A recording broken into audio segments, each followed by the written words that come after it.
प्रिय मित्रों, स्वागत है आप सभी का। इसका जो पूर्व भाग था, अर्थात प्रथम भाग जो हमने इसके पूर्व बनाया था वीडियो, उसमें हमने आपको बताया कि तत्त्वमसि जो यह महावाक्य है, इसमें जो त्वम पद है और त्वम पद वाच्य जो प्रत्यगात्मन है वह किस अर्थ में प्रयुक्त होता है।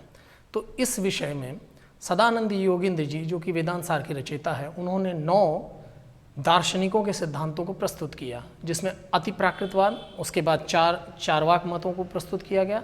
4 चार्वाक मतों में कौन कौन से हैं? स्थूल शरीर आत्मवादी, इंद्रिय आत्मवादी, प्राण आत्मवादी, मन आत्मवादी। यह 4 चार्वाक के सिद्धांत हो गए, तो ये 5 हो गए। इसके बाद विज्ञानवादी बौद्ध, तदनंतर प्रभाकर मिश्र के सिद्धांत को प्रस्तुत किया गया, फिर कुमारिल भट्ट का, और अंत में शून्यवादी बौद्धों के सिद्धांत को प्रस्तुत किया गया। और उन 9 सिद्धांतों को क्रमशः पूर्ववर्ती सिद्धांत का पश्चातवर्ती सिद्धांत के माध्यम से खंडन किया गया। वस्तुतः देखिएगा, जो सर्वप्रथम सिद्धांत बताया गया था, जो वाद प्रस्तुत किया था सदानंद योगींद्र जी ने, उसको अति स्थूल रूप में प्रस्तुत किया था। अर्थात जो प्रत्यगात्मन है उसको अत्यधिक स्थूल रूप में स्वीकार करने वाले जो अति प्राकृतवादी हैं, उस मत को सर्वप्रथम प्रस्तुत किया गया। उसके बाद वे सूक्ष्मतर होते चले गए और अंत में शून्य पर आकर के उन्होंने जो यह 9 वाद हैं इनको प्रस्तुत किया, उनका पर खंडन हो गया। अब इसके बाद देखिए, अब हम आते हैं सिद्धांत पक्ष में, जो कि अद्वैत वेदांत का मत है, उसको यहाँ पर प्रस्तुत करते हैं ग्रंथकार। अब यहाँ देखिएगा, जो ये 9 वाद अर्थात 9 मतों को ग्रंथकार ने प्रस्तुत किया, इन प्रत्येक वाद में एक श्रुति का उदाहरण दिया गया। अपने मत को पुष्ट करने के लिए एक श्रुति वाक्य को प्रत्येक वादियों ने प्रस्तुत किया। अब प्रश्न ये उपस्थित होता है, अद्वैत वेदांत में जो शब्द प्रमाण है वह सर्वोपरि स्थान रखता है। अर्थात अद्वैत वेदांत में सर्वोपरि स्थान किसका है? शब्द प्रमाण का है, यह आप जानते हैं। वेद वाक्य अर्थात श्रुति वाक्य। अब यहाँ पर जो श्रुतियाँ कही गई हैं, इन 9 वादियों के द्वारा प्रस्तुत की गई हैं अपने तर्कों को पुष्ट करने के लिए, अपने मत को स्थापित करने के लिए, तब यहाँ पर यह प्रश्न उपस्थित होता है कि यह श्रुतियाँ तो क्योंकि वेद की हैं, ठीक, और वेदोक्त जो श्रुतियाँ हैं वे कभी गलत नहीं हो सकती, उनका कथन तो 100% सत्य है, वह तो ब्रह्म वाक्य है। अब आप किस प्रकार से इस मतों का खंडन करते हुए अपने मत को स्थापित करेंगे? और यदि मत को स्थापित करेंगे तो आपकी वे श्रुतियाँ कहीं ना कहीं बाधित होंगी। तो इन सारी शंकाओं का और उनके बाधक श्रुतियाँ कौन कौन सी हैं और अपना मत क्या है, यह सारी बातें इस वीडियो के माध्यम से हम चर्चा करेंगे और आपको बताएंगे। तो चलिए प्रारंभ करते हैं। सर्वप्रथम यह जान लीजिए कि वेदांत दर्शन, जो कि मूलतः शब्द प्रमाण को सर्वोपरि स्थान देता है, यहाँ पर जो श्रुति वाक्य हैं वह श्रुति वाक्य अनेकशः हैं। और इस बात को हमें ध्यान देना पड़ेगा कि वेदांत का एक परम सिद्धांत है ब्रह्म ज्ञान की प्राप्ति के लिए, वह है अध्यारोप अपवाद। सर्वप्रथम वेदांत दर्शन में किसी वस्तु का ब्रह्म पर आरोप किया जाता है, जिससे कि शिष्य को यह ज्ञान कराया जा सके कि ये देखो यह ब्रह्म है। फिर उसके बाद उससे जो सूक्ष्म वस्तु है उसमें ब्रह्म का आरोप किया जाता है, देखो यह ब्रह्म है, उससे सूक्ष्म, उससे सूक्ष्म। इस प्रकार सूक्ष्मतर वस्तु में जाकर के ब्रह्म का वहाँ पर प्रतिपादन किया जाता है। और वहीं पर आकर के जब अत्यंत सूक्ष्मतर वस्तु में गुरु पहुँच जाते हैं, तब वहाँ पर वो कहते हैं कि यही ब्रह्म है। तदनंतर शिष्य के अंदर जिज्ञासा होती है कि यदि यह ब्रह्म है तो फिर जो आप कहते हैं कि ब्रह्म निर्गुण है, निराकार है और सब में व्याप्त है, सब में अनुस्यूत है, और एक उसको जान लेने पर सभी कुछ को जाना जा सकता है, तब यह किस प्रकार से संभव हो सकता है? तब इस शंका के समाधान के लिए नेति इस श्रुति वाक्य का आधार ग्रहण किया जाता है। वहाँ पर क्रमशः उसको काटते जाते हैं। अब देखिएगा, जो यहाँ पर श्रुतियाँ इन 9 वादियों ने प्रस्तुत की हैं, वस्तुतः वे सभी श्रुतियाँ सत्य हैं, क्योंकि वेदोक्त हैं, उसमें किसी प्रकार की शंका नहीं की जा सकती।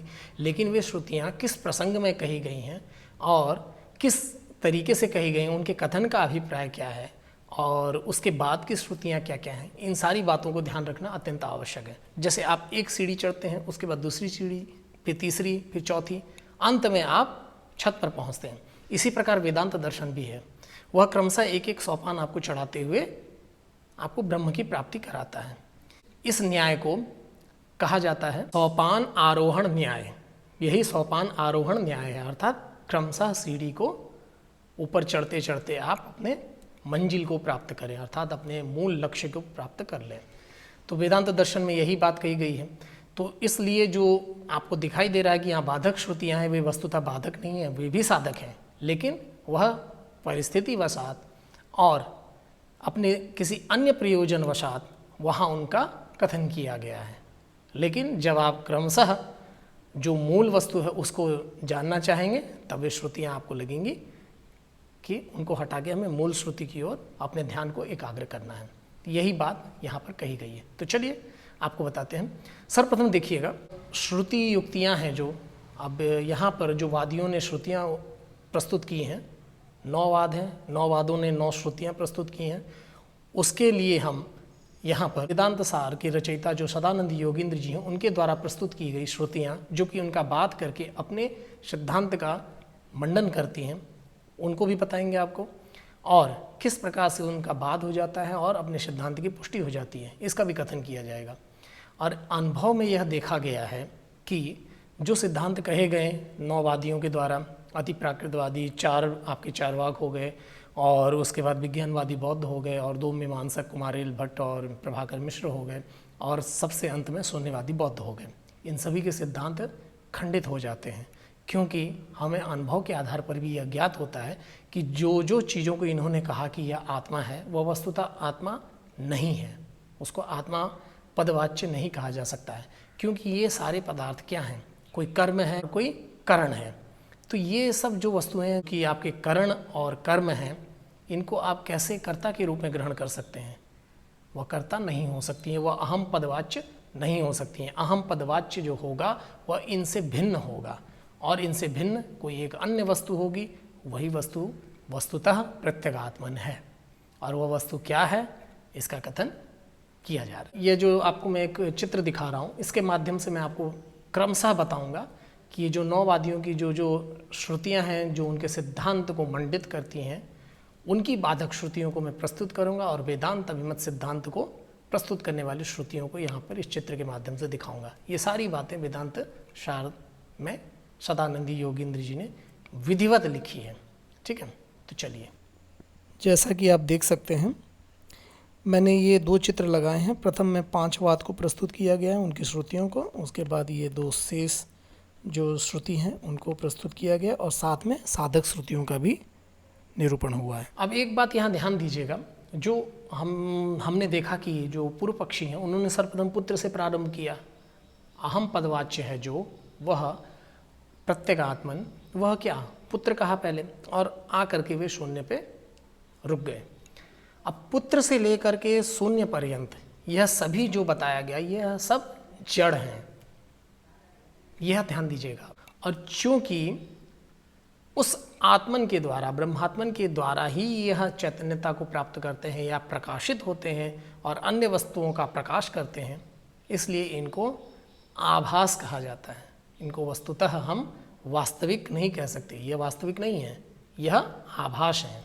और चूंकि ये जड़ हैं इसलिए अनित्य हैं, नित्य भी नहीं है। लेकिन तत्वमसि जो महावाक्य अर्थ में जो त्वम पद है, जो कि अहम इसको उद्योतित करा रहा है, वह नित्य है। और ये सभी जो वादियों के द्वारा प्रस्तुत किए गए हैं, ये सभी अनित्य हैं जड़ होने की वजह से, इसलिए स्वतः इनका निराकरण हो जाता है। ठीक है, अब देखिए, जो साधक श्रुति और बाधक श्रुति, इसमें जो विरोध आ रहा था, इसको आप अरुंधति न्याय, इसके माध्यम से भली प्रकार समझ सकते हैं। जैसे मान लीजिए कोई एक अज्ञ पुरुष है, अर्थात जिसे जानकारी नहीं है, और उसे आपको ज्ञान कराना है कि अरुंधति तारा आकाश में कहाँ है। और अरुंधति तारा आप जानते ही हैं अति सूक्ष्म होता है।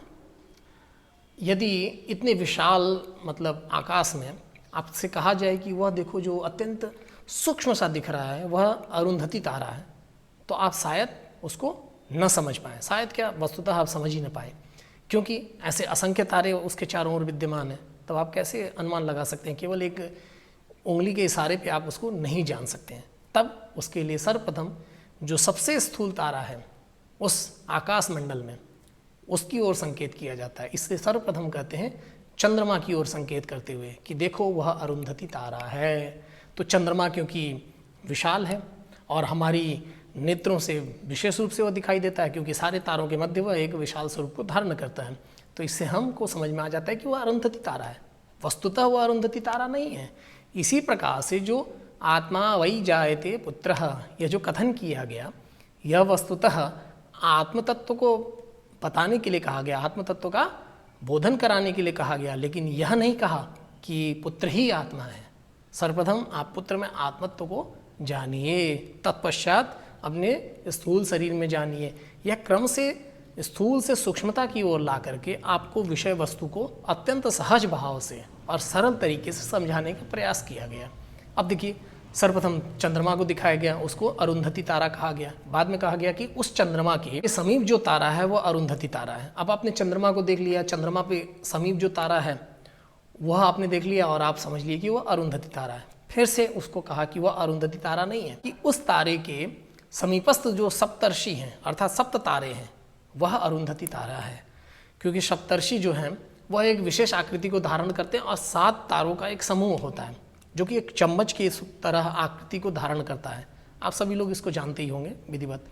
तो उन सप्त तारों को दिखाया गया और कहा गया कि वह अरुंधति तारा है। ठीक है, अब सप्त तारे का दर्शन कर लिया किसी ने। तदनंतर कहा गया उन सप्त तारों में जो 3 तारे हैं, अर्थात वो 3 तारे जो सप्त तारों के मध्य में स्थित जो 3 तारे हैं वह अरुंधति तारा है। अब आपने 3 तारों को देख लिया। उसके बाद कहा गया कि उन 3 तारों के बीच में जो तारा है अर्थात जो मध्य का तारा है वह अरुंधति तारा है। अब आप मध्य तारे की ओर आपकी दृष्टि गई। फिर कहा गया कि उस मध्य तारे के अत्यंत समीप जो सूक्ष्म तारा है अर्थात बहुत छोटा सा, जो कि वस्तुतः आपको ऐसे कह दिया जाता कि देखो वह अरुंधति तारा है तो आप कभी नहीं जान पाते, लेकिन इस प्रकार से आपको स्थूलता से क्रमशः सूक्ष्मता की ओर ले जाते हुए आपको उस ओर संकेत किया जाता है, उसका ज्ञान कराया जाता है, तब आप जान जाते हैं कि यह अरुंधति तारा है। ठीक यही प्रयोग किया गया है वेदांत शास्त्र में। अत्यंत स्थूल वस्तु में आत्मतत्व के पहले प्रतिपादन किया गया, तदनंतर स्थूलता से सूक्ष्मता की ओर आते गए। अति सूक्ष्म होते होते जो मूल वस्तु है अर्थात जो मूल स्वरूप है आत्मन का, उसका प्रतिपादन किया गया है। तो जो आपको यहाँ पर विरोध दिखाई दे रहा था, जो बाधक श्रुतियाँ साधक श्रुतियाँ दिखाई दे रही थी, उनमें जो आपको विरोध दिख रहा था वह संपूर्ण रूप से निराकृत हो गया। तब आपको यह विषय वस्तु अत्यंत सहज भाव से समझ में आ गई होगी। तो देखिए क्या मतलब वैशिष्ट्य है समझाने का।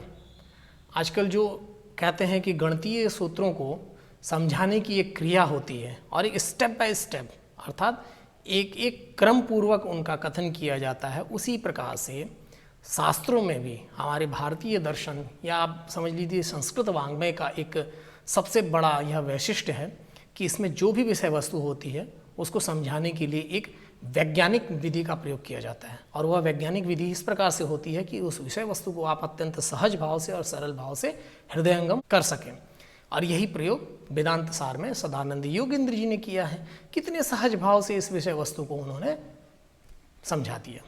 तब हम आशा करते हैं कि आपकी समझ में यह विषय वस्तु पूर्णतः आ गई होगी। यदि किसी प्रकार की शंका आपके मन में रह जाती है तो कृपया वीडियो के नीचे कमेंट में अवश्य आप उस बातों को लिखें और हमें बताएं कि आप हमारे द्वारा अध्यापित की जा रही इस विषय वस्तु में किस प्रकार का बदलाव चाहते हैं। और यदि आपको हमारा वीडियो अच्छा लग रहा है तो उस विषय में भी हमें अवश्य सूचित करें, जिससे कि हम आपके लिए और भी सहज तरीके से ज्ञानवर्धक और भावपूर्ण तरीके से आपके समक्ष विषय वस्तु का प्रतिपादन करने का प्रयास करें। अब देखिए यहाँ पर जो ये सारी चीज़ें बताई गई, अब इसमें आपका अपवाद यहाँ से आरंभ होता है। अध्यारोप का हम लोग ने अध्ययन पूर्व में कर लिया, जब अज्ञान का स्वरूप कथन किया जा रहा था, अज्ञानम तु सदसद्भ्याम अनिमर्चनीयम, याद करिए, वहाँ पर हमने अध्यारोप का अध्ययन किया। अध्यारोप क्या? वस्तुनि अवस्त्वारोप अध्यारोप, वस्तु पे अवस्तु का आरोप ही यही अध्यारोप कहलाता है। अब यहाँ से अपवाद का प्रसंग प्रारंभ होगा, तो हम अगले वीडियो में आपको अपवाद के विषय में अध्यापन कराएंगे। तो आशा करते हैं हमारे द्वारा बताया गया यह वीडियो उत्तर पक्ष का जो प्रतिपादन किया गया, आत्मन प्रत्यगात्मन अहम पदवाच्य अर्थात तत्त्वमसि जो यह महावाक्य है, इसमें जो त्वम पद है, इस त्वम पद के द्वारा जो ज्ञान हो रहा है अहम का, उस अहम पदवाच्य जो प्रत्यगात्मन है उसका मूल स्वरूप क्या है, उसके लिए हमने 2 भाग में वीडियो बनाए। प्रथम भाग में हमने पूर्व पक्ष को प्रस्तुत किया और द्वितीय भाग में उत्तर अर्थात सिद्धांत पक्ष को प्रस्तुत किया गया। तो हम आशा करते हैं कि हमारे द्वारा बताया गया, हमारे द्वारा अध्यापित किया गया यह विषय वस्तु आपको भली प्रकार हृदयंगम हो चुका होगा। इसी आशा के साथ हम पुनः आपसे मिलेंगे अगली वीडियो में अपवाद सिद्धांत को लेकर के। तब तक के लिए हमें इजाज़त दें। नमस्कार।